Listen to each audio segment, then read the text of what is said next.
Hey everyone. Welcome to AfriHeart Stories, your go-to spot for African tales. Don't forget to like, subscribe and drop a comment. Now sit back and enjoy. The late afternoon sun streamed through the faded yellow curtains of Amara's small tailoring shop. The rhythmic hum of her sewing machine was the only sound in the room, until she finally set the fabric aside and reached for a brown envelope. Her hands trembled as she slid out a crisp deposit slip from the bank. 4,800,000 Nigerian nairas. Her breath caught in her throat. "Thank you, Lord, after 3 years," she whispered. Every figure on that slip told a story. Nights spent bent over the sewing machine until her back ached, rejecting party invitations to save money, eating plain Gary for weeks when customers delayed payment. Even skipping some of her kidney medication so she could stretch her savings. The surgery in India was no longer just a hope. It was now within reach. Just then the door creaked open. Chike strolled in, tall and broad-shouldered, wearing that boyish smile that had made her heart soften years ago. In his hands was a parcel wrapped in old newspaper. "Guess what I brought for my hard-working queen?" he teased. Amara smiled faintly. "If it's beans cake again, I'll—" "Roasted plantain and groundnut," he announced, unveiling it with a flourish. "Fresh from Mama Oge's stand." She laughed softly. "You know my weakness." As they sat together on the small bench, he took a bite before asking, "So, how's my patient? Any news from the hospital?" She hesitated, then placed the envelope on the table between them. "I've finally saved enough. The travel agent says I can book my flight for next month." Chike's eyes lit up, though there was something unreadable in them. "That's amazing, babe. But, you've been stressing too much. Let me handle the hospital logistics, okay? You can't be running around in this condition." Amara tilted her head. "Chike, it's a lot of money. I need to." He took her hand gently. "You trust me, don't you? I'll make sure every kobo goes where it's supposed to. You just focus on resting." She smiled reluctantly. "I do trust you." His phone vibrated on the bench. The screen lit up. Before he could grab it, she caught a glimpse of a message preview. "Everything ready for the wedding, don't tell her yet." Her brow furrowed. "Who's that from?" Chike's hand moved fast, slipping the phone into his pocket. "Ah, just my cousin. You know he's getting married in Enugu next month. I'm helping with some plans." "Oh," she forced a smile, though something about his quick reaction gnawed at her. That evening Mama Rose called from their family home in ABA. "My daughter, I prayed for you in church today," her mother said warmly. "God will complete what he has started." "Amen, Mama," Amara replied, smiling into the phone. As they spoke, Chike busied himself in the background, pretending to tidy the shop. His phone vibrated again in his pocket, but this time he didn't take it out. When Amara hung up, she noticed his silence. "You're unusually quiet," she said. "Just thinking," he replied. "This surgery, it will change everything for us." "For us?" she teased. "Yes," he said, his gaze steady on hers. "Because I don't just want you alive, Amma. I want a life with you. A future." Her heart warmed. She decided then that maybe, just maybe, she was overthinking that message earlier. Later that night, as they locked up the shop, Chike walked her to the small apartment she shared with her cousin. He paused at the doorway. "Babe, give me your ATM card tomorrow," he said casually. "I'll go to the bank and start the payments early. Better to secure everything now." Amara hesitated. "All that money in one account. Amara." His voice softened. "You've carried this burden alone for too long. Let me carry it now." She nodded slowly. "Okay. Tomorrow." He grinned, kissed her forehead, and walked away into the dimly lit street. As she watched him go, she thought about how blessed she was to have him by her side. In a world where so many men ran at the first sign of sickness, Chike had stayed.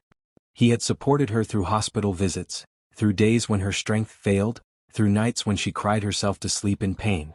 She lay in bed later, holding the envelope against her chest, imagining herself in an Indian hospital room, waking up from surgery and breathing without discomfort for the first time in years. She pictured Chike there, smiling, holding her hand. Her phone buzzed, a late-night text from him. "Good night, my fighter. Soon all this will be behind us." She replied with a heart emoji and drifted off to sleep. But outside, under the streetlight, Chike stood with his phone in hand, typing quickly. "Yes, the money's ready. We can go all out for the wedding. She won't suspect a thing." He hit send, slid the phone back into his pocket, and walked away with a smile that never reached his eyes.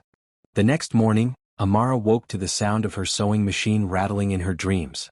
Her body felt heavy but work weighted. She needed every extra kobo for post-surgery recovery. By mid-morning, the shop door swung open and in bounced Ngozi, all bright lipstick and perfume, her laughter filling the small room. "Ah, my tailor queen," she exclaimed, setting down a basket of fresh oranges. "Eat these, vitamin C will keep you strong." Amara smiled. "No, you didn't have to. Don't start. You've been working too hard. So, have you told me the date yet?" Ngozi leaned forward, eyes glittering with curiosity. "Not yet. But soon," Amara said, lowering her voice. "I've saved enough for the surgery." Ngozi's eyes widened. 4.8 million, Amara said softly, pride flickering in her eyes. Ngozi let out a low whistle. "Wow. You could buy land with that." Amara laughed lightly. "Or buy my life back." Ngozi's gaze lingered on her. "So, have you thought about letting Chike handle the money? Men know how to manage such things. Less stress for you." "I don't know," Amara fiddled with a pin cushion. "Babe, I'm serious. When my cousin went abroad for school, her fiancé handled everything. Tickets, fees, accommodation. She just packed and went." Ngozi popped an orange segment in her mouth. "Let a man feel needed." Amara smiled faintly. "You and Chike should form a club." He said the same thing. Ngozi chuckled, masking the quick glance she gave to her phone buzzing silently on her lap. As Ngozi left, Mama Rose called from ABA. "My daughter, I dreamt of water last night. And you know what I always say, water means trouble. Be careful who you trust in. Not every smile is genuine." "Mama?"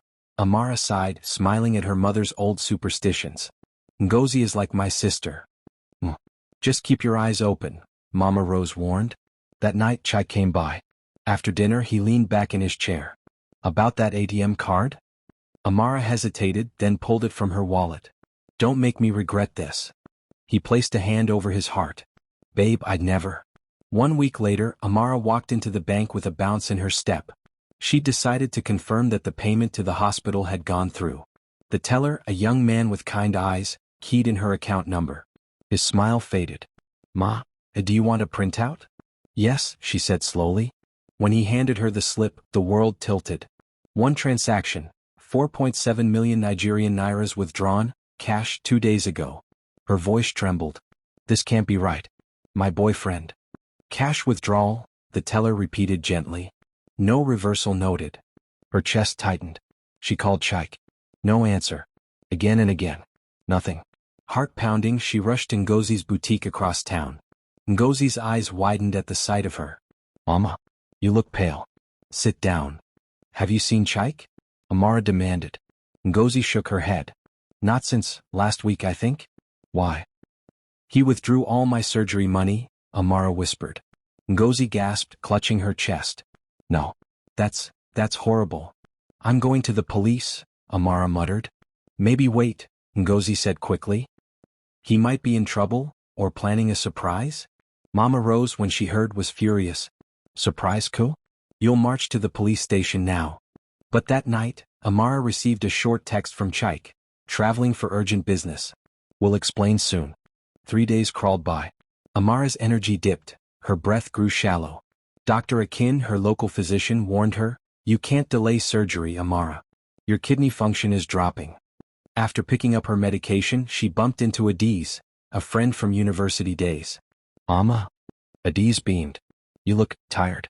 But tell me you're okay with Chike getting married this weekend?" Amara froze. "Married? To who?" Adiz frowned. "Ngozi, of course." "Wait, you didn't know?" Her ears rang. "When?" "Saturday. Big hall at Central Gardens. I even saw their pre-wedding photos on a photographer's page." Amara's knees nearly buckled.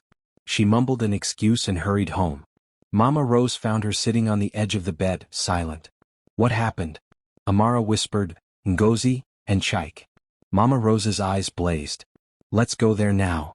"No," Amara cut in, her voice low but firm. "I need to see this myself." The next morning a courier arrived.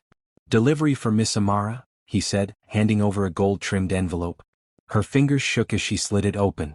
The words swam before her eyes. Chike and Ngozi, tying the knot. Date, Saturday 10 a.m.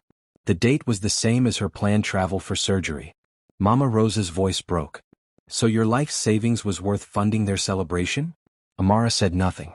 She stared at the shimmering letters until they blurred. That evening, scrolling through her phone, she saw a tagged photo. Ngozi in a glittering bridal gown, posing with a jeweler. Around her neck was the gold necklace Amara had pawned her phone to buy 2 years ago. Her stomach churned. "I'll go," she murmured. "Go where?" Mama Rose asked. "To the wedding. But not as a guest." "How then?" "As a witness," Amara replied, her voice calm but cold. The Friday before the wedding, Amara went to the bustling Ikioha market to pick up fabric for her last client before she would have traveled. She moved slowly between stalls, careful not to strain herself. At the far end, near the bead sellers, a familiar laugh rang out.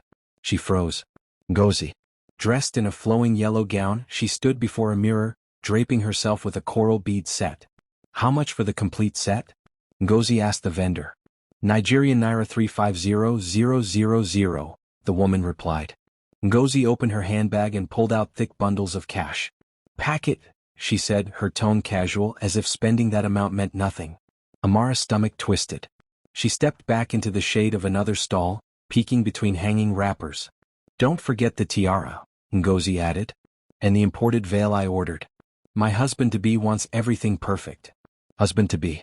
Amara gripped the stall's wooden pole to steady herself. She recognized the vendor, the same one she'd once paid for custom fabric meant for her travel outfit. When Ngozi left with her entourage of giggling friends, Amara stepped forward. "How long has she been buying from you?" she asked the vendor. 2 weeks now. Big spender, that one. Paid for everything in cash, the woman said cheerfully. She even mentioned the money was a blessing from a dear friend. Amara's lips pressed into a thin line. "I see." By the time she returned home, her appetite was gone. Mama Rose urged her to eat. "Leave them to God," she pleaded. Amara said nothing. Inside, a quiet, sharp resolve began to form. Saturday dawned bright. The streets buzzed with excitement. Central Gardens was hosting one of the most talked-about weddings of the year. Amara dressed in a simple blue gown, hair pulled into a neat bun. She applied no makeup, wore no jewelry. She was not going to blend in, she was going to stand apart. Mama Rose tried to stop her at the door.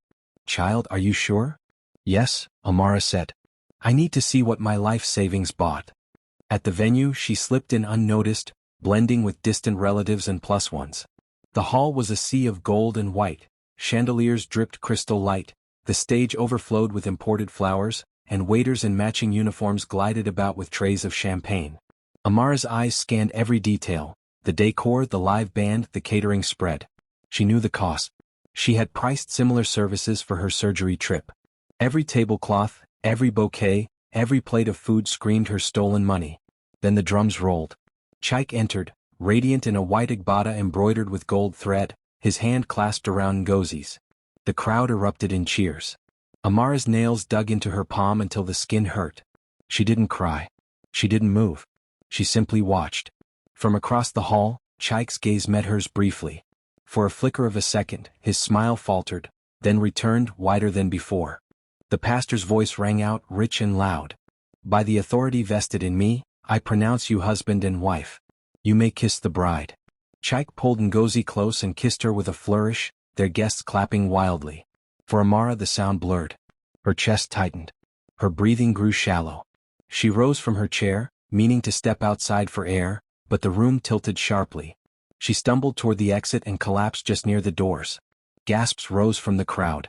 "Isn't that Chaik's ex?" someone whispered. A tall man knelt beside her, checking her pulse. "I'm a doctor, give her space," he barked. His voice was steady, authoritative. From the corner of her vision, Amara saw Chaik glance over, then turn back to pose for photographs. Ngozi did not even look. The doctor and 2 waiters carried her outside into the shade. Her vision dimmed, the last thing she heard was the doctor saying, "This woman needs urgent care." When Amara woke, she was in a small private clinic. The antiseptic smell and the gentle hum of a ceiling fan filled the room. A man in a white coat stepped in. "Good afternoon, Miss Amara. I'm Dr. Hassan. You collapsed from severe dehydration and stress. Your kidneys are under strain. You can't delay surgery any longer." Her eyes filled. "I don't have the money anymore." Dr. Hassan pulled up a chair. "Tell me what happened." She hesitated, then told him everything, from the years of saving to the ATM withdrawal, to the wedding she had just left. He listened quietly, jaw tightening. "What they did to you, it's more than betrayal. But right now the priority is keeping you alive. He told her about a charity program that funded urgent overseas surgeries. I can refer you. But you must accept help.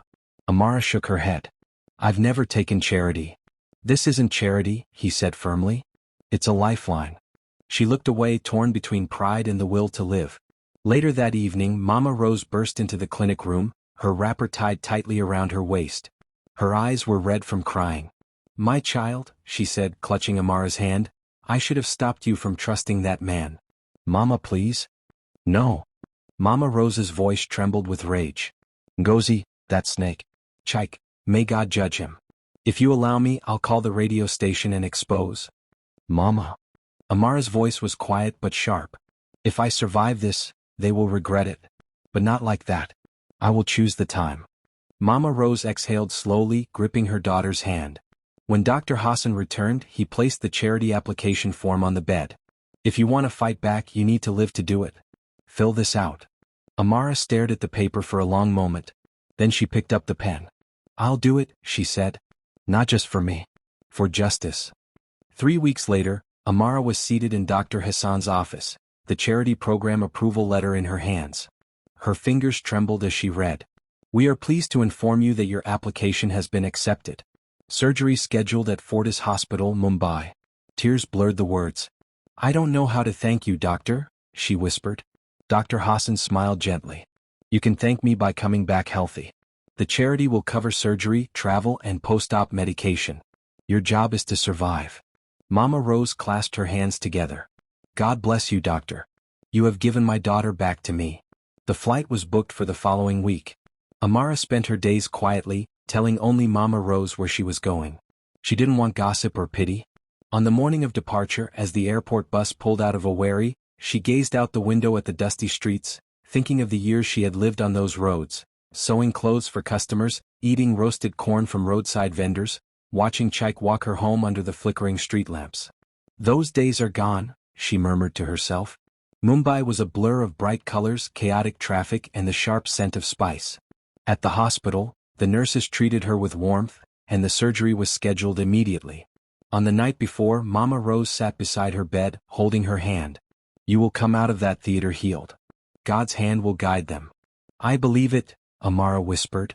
6 months later, Amara stepped off the plane in Lagos, moving with steady, confident strides. Her face had regained color, her eyes shone. The surgery had been a success. Recovery had been slow but steady. And during those months of rest in Mumbai, she had found herself scrolling through online business courses, fashion branding, e-commerce, and small-scale importation. One of the charity sponsors, a woman named Ifeoma, had taken an interest in her. You have the skills and the eye for design, Ifeoma had said. Why not create your own label? I'll connect you with suppliers. Now, Amara returned not as the fragile tailor who had left, but as the founder of Amaro's Collections, a registered fashion brand. She avoided public places for weeks, focusing on production, hiring 2 young apprentices, and setting up an Instagram store. Orders poured in faster than she could sew. One afternoon, she stopped by a supermarket to pick up office supplies. As she turned into an aisle, her cart nearly collided with another. Ngozi. The smile froze on Ngozi's face. Amara? Amara's lips curved into a small, polite smile. Ngozi. She didn't stop. She pushed her cart forward and disappeared into the next aisle. Ngozi stood frozen for a moment, then fumbled for her phone. That evening, Ngozi paced the living room, phone pressed to her ear. Chike, I saw her. Amara. She's back. She looks different. Chike's laugh came through the line. You're overthinking. Probably still broke and bitter. I'm telling you, she didn't look broke. She looked like she knew something. Relax. She's nothing without that shop. But 2 weeks later, as Chike drove home from a meeting, traffic slowed near a busy junction. His eyes wandered to a towering billboard on the roadside. There she was, Amara, wearing one of her own designs, flanked by 2 popular Nollywood actresses, the Amaro's Collections logo bold at the bottom. Chike's grip on the steering wheel tightened. That night he said little at dinner. Ngozi noticed. You saw it too? He didn't answer. The billboard became the talk of town. Influencers tagged her designs, celebrities requested fittings. Orders doubled. In an interview for a lifestyle magazine, Amara spoke about resilience, creativity, and turning pain into power. She never mentioned Chike or Ngozi by name, but her words carried weight. Sometimes what feels like the end of your story is only the beginning of your victory chapter. The article made its way to Ngozi's family group chat. Her sister sent a message. This is the same Amara, right? The tailor? She's really doing well now. Ngozi's stomach twisted. Chike waved it off. Hype never lasts. But when his own supplier canceled a meeting to attend Amara's fashion preview, he began to understand, she wasn't just doing well. She was rising fast. By the end of the year, Ngozi's shopping sprees and Chike's unstable business began to take their toll. Creditors called more often. At a family party, one cousin joked, "Ngozi, you better learn from Amara, she's giving fashion moguls a run for their money." Ngozi laughed too loudly. "Please. She's just lucky." But later, when the guest had gone, she turned to Chike. "Do you ever think about, giving her back what you took?" Chike shot her a glare. "Never. She's not getting a kobo from me." Yet that night he found himself scrolling through Amara's brand page. Each post had hundreds of comments. Customers praised her designs. Photos of her at upscale events with influential people filled the feed. For the first time he felt something sharp in his chest, not guilt but fear. The email arrived on a Thursday morning while Amara was in her design studio, pinning fabric on a mannequin. "Dear Ms. Amara Ease, we are honored to invite you as a featured designer at the Lagos Fashion Gala 2024. Your work with Amaro's collections has inspired many in the African fashion space." Amara set the phone down slowly. The Lagos Fashion Gala wasn't just any event, it was the event. The kind of stage where the country's most powerful investors, celebrities and international buyers gathered. Her assistant Uju peeked in. "You look like you just saw a ghost." Amara laughed softly. "Not a ghost, Uju. An open door." Meanwhile, across town, Chike sat in a meeting that wasn't going well. His proposal to secure a major contract from a textile import company was being politely declined. The company's representative, a well-dressed man named Bode, leaned back in his chair. "I'm sorry, Mr. Obiora, but we've committed to a partnership with Amaro's collections. Perhaps in the future." Chike blinked. "Rose?" "Yes. She's one of our top designers now. She'll be at the Lagos Fashion Gala." That night, Chike paced the living room. Ngozi was scrolling through her phone lazily. "She'll be there," Chike muttered. Ngozi looked up. "Who?" "Amara. At the gala. And those investors I've been chasing? They'll be there too. So, you can talk to them." He smirked faintly. "Exactly. And maybe, talk to her." The Eco Convention Center shimmered under golden lights. Chauffeurs in crisp uniforms opened doors for guests in glittering gowns and tailored suits. Amara stepped out of her black sedan wearing a breathtaking floor-length gown of her own design. Emerald silk with intricate gold beadwork. Her hair was styled in a regal updo, her makeup flawless yet understated. Cameras flashed immediately. "Mrs. Over here," photographers called, capturing her smile as she posed briefly. Inside, she mingled with buyers and fashion editors. She spoke confidently about her brand's vision, sustainable African luxury with global appeal. Half an hour later, as she was laughing at something an investor had said, a familiar voice came from behind her. "Amara." She turned slowly. Chike stood there in a navy tuxedo, looking as polished as ever. "Chike," she said, her tone calm. "You look incredible," he said, eyes scanning her from head to toe. "Thank you." She sipped her champagne. "Enjoying the evening?" He shifted, clearly unsettled by her composure. "Listen, I've been meaning to." But she spotted another investor entering. "Excuse me," she said smoothly, brushing past him to greet them. Chike stood frozen, the polite smile on his face stiff as the people he had hoped to impress turned their attention to her. Later in the evening, Amara took the stage to present her collection. Models in bold prints and flowing silhouettes strutted down the runway, the crowd applauding with genuine admiration. Chike sat near the back, watching as the executives from the textile company leaned forward, taking notes. When the show ended, Amara was surrounded by a small crowd of industry figures eager to speak with her. Chike made his move, weaving through the people until he was directly in front of her. Wait," he said, lowering his voice. "Can we talk? Just us." She glanced at him, then turned to the woman beside her. "Mrs. Hassan, I'd love you to meet one of my investors," she said warmly, gesturing to another man nearby, as though Chike wasn't even there. Her conversation flowed seamlessly, her back half turned toward him. The snub was deliberate, but subtle enough to be missed by anyone not watching closely. Chike felt the heat rise in his face. A few guests glanced curiously at him before moving away. He left the gala that night with clenched fists and a gnawing sense of loss. The morning after the gala, Chaik woke with a pounding headache, not from alcohol but from humiliation. He replayed every moment in his mind, the way Amara had brushed past him without hesitation, the way the investors had gravitated toward her as though she were the only person worth speaking to in that massive hall. Ngozi was sitting at the dining table in her silk robe, scrolling on her phone. "Have you seen the papers?" she asked without looking up. "What papers?" She slid one across to him. The headline on the lifestyle section screamed, "Amara steals the show at Lagos Fashion Gala." Below was a large photo of Amara in her emerald gown, standing beside the Minister of Culture. Chaik's jaw tightened. "She's everywhere," Ngozi muttered. "Instagram, Twitter, even Facebook aunties are sharing her pictures." Chaik tossed the paper aside. "It's just hype. It'll fade." But over the next 2 weeks it didn't fade. It grew. Orders for Amara's collections doubled again. She was invited to a panel on young African entrepreneurs. Fashion blogs called her the rising queen of Nigerian couture. Meanwhile, Chaik's own fortunes turned sour.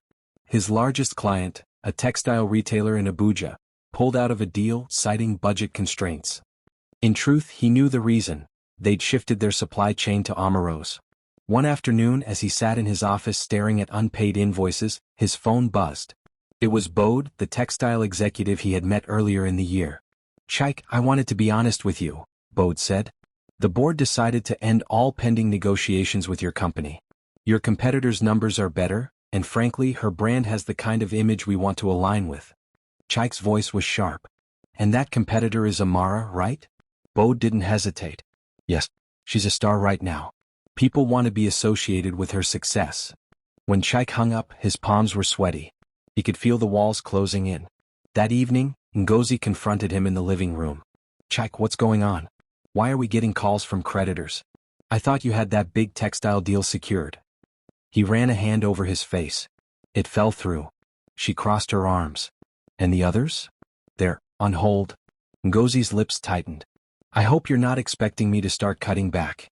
I didn't marry you to start living like a pauper." His voice rose. "You think I don't know that? You think I haven't been trying?" Ngozi flinched, then leaned forward, her tone cold. "You'd better fix it, Chaik. Because I'm not going to sit here and watch you turn into a failure while your ex flaunts her success all over the country." The word failure hung in the air like smoke. The next week his troubles deepened. A bank officer called to inform him that his loan repayment was overdue. Without the contracts he had counted on, his income was barely covering his personal expenses, let alone his debts. Desperate, he decided to apply for a new loan, enough to stabilize the business until things picked up. He wore his best suit and drove to the bank headquarters, rehearsing his pitch. But when he sat down across from the loan officer, the woman's polite smile barely masked her disinterest. "Mr. Obiora, we've reviewed your file. I'm afraid your request cannot be approved at this time." He leaned forward. "Listen, I have guaranteed buyers lined up. Just a little capital." She shook her head. "The board has already made its decision. In fact, the company we've chosen to invest in is Amara's Collections." It felt like a punch to the gut. "You're funding her? Her growth projections are solid. And she has an impeccable repayment record with small loans from her startup days." "I'm sorry, Mr. Obiora." Chaik walked out into the glaring sunlight, his heart pounding in his ears. By the end of the month, the pressure was unbearable. Creditors began showing up at his office, some even at the house. Ngozi started avoiding him, spending more time at her sister's place. One night he came home to find her packing a suitcase. "Where are you going?" he asked, his voice low. "To somewhere I don't have to listen to you complain every day," she snapped. "I'm tired, Chaik. I married a man who promised me the world. All you've given me lately is excuses and humiliation. And now," she glanced at her phone, "I just saw that Amara has opened a showroom in Lekki. Do you know how ridiculous that makes us look?" Chaik stepped forward, his hands clenched. "So you're leaving because she's doing better than us?" Ngozi zipped her bag.